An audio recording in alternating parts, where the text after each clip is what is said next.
You're watching 48 Fastcast. Welcome in, y'all. Happy Tuesday. Thanks for joining us on the 48 Fastcast. Yeah, thank you for being here. Of course, a warm day outside like your typical summer day, but we are expecting some pretty hot temperatures these next couple of days. Yeah, stretch of mid-90s coming our way. High humidity, and that combination right there potentially dangerous. Today, high temperatures, 95 degrees, and you factor in the dew point, 72, 73. That means your feels like temperature will be well over 100. So good common sense, good judgment over the next couple of days. And as you know, the more days we string together with that heat index over 100, heat-related illnesses becoming more and more common. There's the smallest chance of seeing a pop-up shower or storm as we go through the day, but very similar to your Monday. A lot of you end up staying quiet and dry. Isolated showers and storms the Wednesday and Thursday. That's the only way to really break the heat and humidity this time of year, and then increasing chances for scattered showers and storms by Friday into the weekend. That's associated with the center low pressure swinging into the Gulf. Dense fog now in Jackson County, Middle Tennessee, improving visibility in northwest Alabama. Temperatures right now already bumping up 2-3 degrees since early this morning. 77 in the Shoals, 76 in Huntsville. Light wind today out of the west and southwest, anywhere from 5 to 7 miles per hour. This is your 48 First Alert Road Report, sponsored by Bankston Motorhomes. The traffic update for you here on this Tuesday morning. Besides a little fog, really not much of an impact for the weather side of things. So therefore, the commute looks pretty good. A little slow there at County Line Road, which you expect this time of morning. Your drive times Decatur to Huntsville is up to 32 minutes. Jonathan? All right, thanks, Jeff. In Lauderdale County, one man has died after being hit by a vehicle there. Our media partners at the Shoals Insider say that a 27-year-old man was hit by a car Monday night on Lauderdale County Road 87. That's near the Stewartville area. The identity of the person who died has not been released. Today, we're expecting to learn the name of the person who was killed in a motorcycle crash in Ider yesterday. That wreck happened near State Route 75 and County Road 134. Ider police say that a motorcyclist collided with a piece of heavy equipment, but exactly how this all played out, it's still unclear. Now to a 48 News update. Fire officials now say Sunday night's fire at a home in Meridianville started in the garage. A mother and her children lost their home in that fire. It started at a home on Carly Falls Drive near Moores Mill Road. No one was hurt, but the only thing the family was able to salvage was some family urns. Now the family dogs were also okay. While we do know that fire started in the garage, it's unclear exactly what sparked it.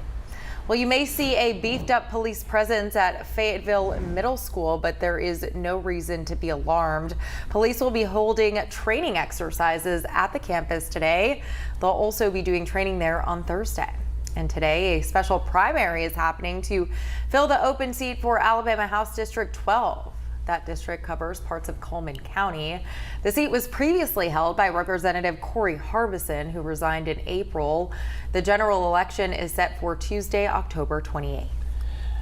Well, animal shelters across our area are dealing with an influx of animals, cats, dogs. What one local shelter is doing to try and address that problem.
With summer in full swing, animal shelters are really feeling the heat across the Tennessee Valley. Yeah, their resources right now are really stretched thin, and their kennels are often full as well. The Florence Lauderdale Animal Shelter just received a huge equipment donation, though, that should help with that problem.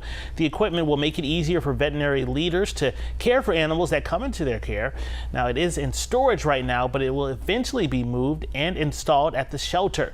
Director of Animal Services Cheryl Jones says that they are missing a key ingredient, though. though, a veterinarian. The job remains posted on the city's website, but there hasn't been much interest just yet. Having an in-house vet and clinic would keep the overpopulation at the shelter down by having an on-site spaying and neutering facility. For us, it means that, we're that much closer to being able to do it without having to outlay a bunch of money. If we can do that in-house, then we can, provide animals the care they need and not have to make decisions about who we can treat and who we can't treat. Now, Jones says the next step in keeping the overcrowding down at the clinic will be having the county have its own spay and neuter nonprofit clinic. To put that into perspective, the Florence Lauderdale shelter takes in around 5,000 animals a year, which is very nearly the same as the Huntsville Animal Services does. Now, your first alert weather with meteorologist Eric Burke. Well, good morning once again, everyone. Some dense fog across the Tennessee Valley might slow down your morning commute, and we're dealing with very, very humid conditions, what we call deep tropical moisture coming from the Gulf with that west-southwest wind. Quick look at your hour-by-hour forecast today. Mainly sunny, a few passing clouds. There's the smallest chance of seeing an isolated pop-up shower or storm as we go through the day. One thing we're watching mainly has plans and impacts for people with beach plans is what I'm trying to say here, but this center low pressure is going to sweep into the Gulf. Rain and storm chances daily along the Gulf all the way out to Louisiana and Texas, but it's also going to reinforce that deep tropical moisture that we're talking about that raises our feels like temperatures well above 100 degrees. That's why we have 48 first alert weather days for tomorrow as well as for your Thursday. 74 overnight, mainly clear skies. Dangerous combination of heat and humidity, though. Good common sense, good judgment needed over the next couple of days. Just stay hydrated, stay cool, and then hopefully by the weekend we'll have a better timeline for your rain and storm chances. All right, certainly some good tips there, Eric. Appreciate that. And appreciate you all tuning in here to the Fastcast. Make sure to tune back in at 11 for Tennessee Valley Living and the noon show. We'll see you then.